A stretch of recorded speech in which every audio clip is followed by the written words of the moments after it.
Alors, comment mesurer les performances d'une action commerciale comme une promotion? Plusieurs indicateurs qu'on va pouvoir utiliser. Alors, il y a ce qu'on appelle déjà les données brutes.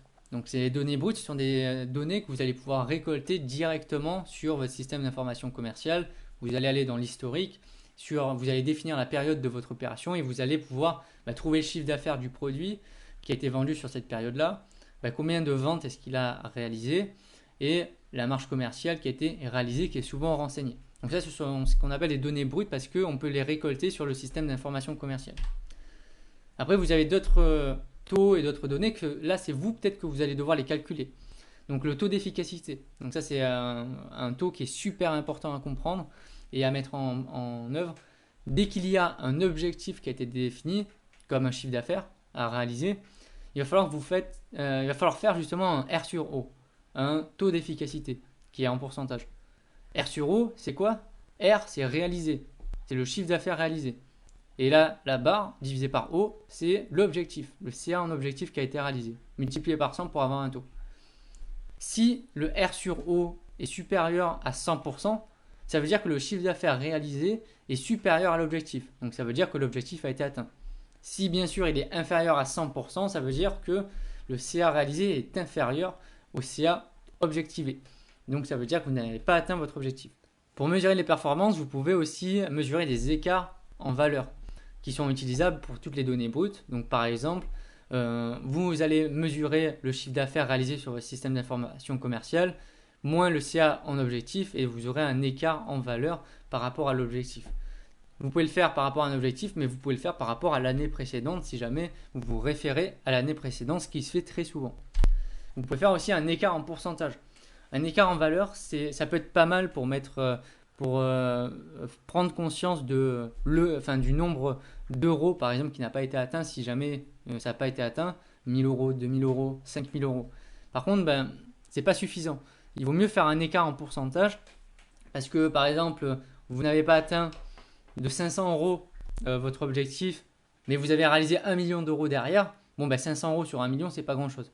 Par contre, vous avez raté votre objectif de 100 euros, mais c'était 100 euros sur les 200 euros que vous devez faire. Bon, là, vous vous rendez compte que vous avez 50% qui n'a pas été atteint. Donc, l'écart en pourcentage, donc comment est-ce qu'on fait? C'est le chiffre d'affaires réalisé ou les ventes, ça dépend de l'indicateur que vous prenez, moins la période précédente divisé par la période précédente fois 100, et ça vous donne un écart en pourcentage. Donc ça fera plus 2% ou moins 5% par exemple, ça dépend de vos valeurs. Et vous avez aussi ce qu'on appelle la contribution. Alors ça c'est pas mal, la contribution ça permet de mettre en avant les rayons les plus importants. Pourquoi? Imaginons là le CA total c'est le CA de votre magasin et le CA de l'élément c'est le CA de votre rayon à vous-même. Bon, vous allez mesurer combien est-ce que votre rayon rapporte de chiffre d'affaires sur l'ensemble du magasin. Donc par exemple, si vous avez 20% de contribution, ça veut dire que vous avez généré 20% du chiffre d'affaires du magasin avec votre propre rayon. Et ça, la contribution, ça permet de mettre en avant les rayons les plus importants. Il y a des rayons, des fois, ils vont faire moins 10%, mais au final, ils ont une contribution qui est tellement faible que ça ne se répercute pas sur le chiffre du magasin. Par contre, demain, vous avez un rayon, il fait 50% du chiffre d'affaires du magasin et il fait moins 5%. Là, il va avoir un impact très important parce que le rayon en lui-même, il contribue à beaucoup du chiffre d'affaires. Alors, vous avez d'autres indicateurs de performance que vous allez pouvoir mesurer pour votre action commerciale. Le premier, ça va être aussi le panier moyen, que c'est un indicateur très important. Alors, le panier moyen, c'est quoi? C'est le chiffre d'affaires réalisé à chaque passage en caisse. Donc, c'est un panier moyen. Donc, par exemple, s'il est de 30 euros, ça veut dire qu'à chaque passage en caisse, en moyenne, le client il a dépensé 30 euros. Donc, vous faites le chiffre d'affaires réalisé divisé par le nombre de passages en caisse. Vous avez ce qu'on appelle aussi l'indice de vente. Donc, l'IDV, si jamais on vous l'écrit de manière avec une abréviation. Là, si on vous l'écrit avec l'abréviation, c'est PM pour panier moyen. Donc, l'indice de vente, c'est un peu le même principe que le panier moyen, sauf que ce n'est pas en euros, mais c'est en nombre d'articles. Donc, c'est le nombre d'articles en moyenne à chaque passage en caisse du client. Si l'indice de vente c'est 10, ça veut dire qu'à chaque passage en caisse, le client il a acheté en moyenne 10 produits. Donc nombre d'articles vendus divisé par le nombre de passages en caisse. Vous avez ce qu'on appelle aussi le taux de transformation qui se fait beaucoup pour les boutiques qui sont dans les centres commerciaux. Alors le taux de transformation, ça se fait beaucoup. Pourquoi? Parce que c'est le nombre de passages en caisse divisé par le nombre de clients qui sont entrés dans le magasin. Alors le taux de transformation, ça permet justement de mesurer la qualité de mise en avant des produits. C'est-à-dire que vous allez voir combien il y aura d'acheteurs par rapport au nombre de personnes qui sont entrées dans votre magasin.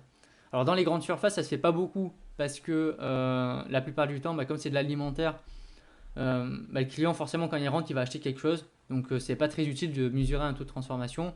Par contre, dans les boutiques de vêtements, surtout de textiles, ça se fait énormément. On va mesurer vraiment taux de transformation, nombre de personnes qui ont acheté un article par rapport au nombre de personnes qui sont entrées.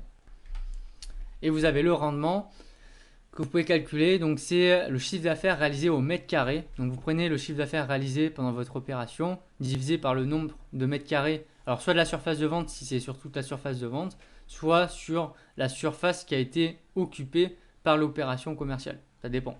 Ça dépend vraiment de ce que vous voulez mesurer comme rendement. Mais ça permet justement de comparer l'optimisation d'espace entre les magasins si jamais vous mesurez, vous voulez faire une comparaison sur l'opération commerciale entre plusieurs magasins.